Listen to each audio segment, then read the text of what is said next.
De nouveaux life hacks sont souvent inventés pour surprendre les téléspectateurs, mais souvent ils ne fonctionnent pas aussi bien qu'on nous le montre. Nous testons des life hacks pour vous et vous en faisons rapport concluant ou non. Bonjour, les testeurs sont de retour, on commence. Dans notre premier life hack du jour, nous allons tester un moyen de colorier une coque de portable en silicone à l'aide de papier crépon. Est-il possible de colorier une coque toute neuve aussi bien qu'une coque usée ? Allons voir si cela est possible. Pour notre première expérience, nous allons utiliser du papier crépon bleu. Coupons-le en morceaux pour faciliter l'utilisation. Nous allons colorier cette coque en silicone. Regardez à quel point elle a jauni. Mettons de l'eau chaude dans un récipient. Ensuite, mettons-y du papier crépon. L'eau s'est tout de suite colorée de couleur bleue. Enlevons à présent les débris de papier. Il ne faut surtout pas bouillir les coques en silicone, sinon celles-ci resteront déformées et impossibles d'utilisation. Laissons-la reposer dans l'eau durant 20 minutes à peu près. Nous suivons en cela les consignes du life hack. 20 minutes plus tard, l'eau s'est refroidie et nous pouvons regarder ce que l'on a obtenu. Enlevons les résidus avec une serviette. Eh bien, ce life hack, comme vous pouvez le voir, est bidon. Le silicone n'est pas du tout coloré. Il me semble que c'est même pire qu'auparavant. Regardez par vous-même. Le second life hack d'aujourd'hui est un moyen de préparer un liquide pour faire des bulles qui seront compliquées à éclater. Cela apparaît assez facile à réaliser au premier regard et les ingrédients sont à portée de main. Allons tester si ce life hack fonctionne ou pas. Pour commencer, mettons un peu d'eau dans un récipient. Puis rajoutons-y du liquide vaisselle et ensuite de la glycérine. Il n'y a pas de proportions exactes, j'ai tout rajouté à l'œil. Touillons bien le tout. Le liquide est prêt. Il est temps maintenant de tester. Vous pouvez le voir, le résultat est vraiment décevant. Les bulles ne gonflent pas bien et s'éclatent assez rapidement. J'ai donc décidé de rajouter encore du liquide vaisselle. Touillons bien à présent et testons à nouveau. Maintenant, les bulles ne gonflent plus du tout. Je rajoute donc encore du liquide vaisselle.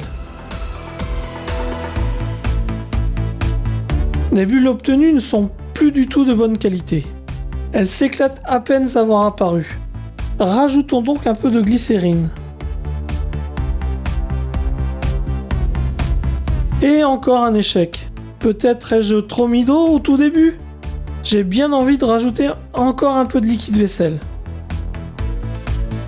Mais encore une fois, je ne parviens à rien du tout.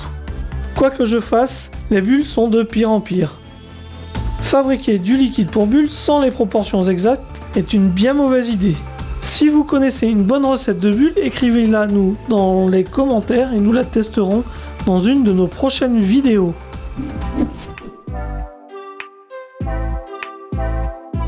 Il est temps à présent de tester un nouveau moyen de séparation des jaunes d'œufs à l'aide de pain.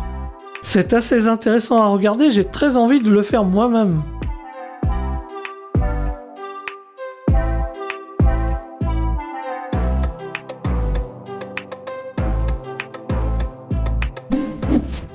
Nous prenons 2 œufs pour cette expérience et un morceau de pain complet. Je tasse bien la mie avec mon pouce et mon index. J'essaye de rattraper le jaune d'œuf avec mes 2 doigts. J'ai très peur de le déchirer. Pour l'instant, je n'y arrive pas et je répète les mêmes actions avec du pain. Le jaune d'œuf est recouvert par un film glissant et il est très compliqué de l'attraper avec 2 doigts. Je tente à présent ma chance pour la 3e fois et j'essaye de prendre ce jaune d'œuf entre mes 2 doigts.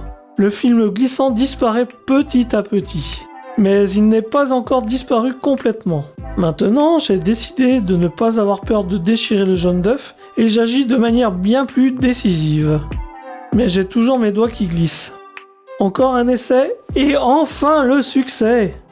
J'ai réussi à rattraper le jaune d'œuf à l'aide de 2 simples doigts. Avec ce deuxième jaune d'œuf, j'ai passé aussi beaucoup de temps en répétant les mêmes actions. Lorsqu'il y a ce fameux film glissant sur les jaunes d'œufs, il n'est pas du tout possible de les rattraper. Et bien évidemment, il faut être très prudent pour ne pas déchirer la pellicule. Dans notre dernier lifehack du jour, vous voyez le moyen de débloquer n'importe quel iPhone. C'est tout du moins une affirmation des auteurs de ce lifehack. Juste quelques actions faciles et l'iPhone est censé se débloquer. Il ne nous reste plus qu'à tester. Ouvrons à présent le menu d'en haut et allumons le Bluetooth, les données mobiles et le Wi-Fi. Ensuite, allumons le mode avion. Ouvrons à présent la calculatrice. Maintenant, tournons l'écran à l'horizontale pour avoir accès à un mode supplémentaire. Rien ne se passe. La calculatrice reste en position verticale simple. Pour débloquer, on nous propose de taper un code. Ce moyen n'est juste qu'une astuce pour avoir beaucoup plus de vues sur TikTok.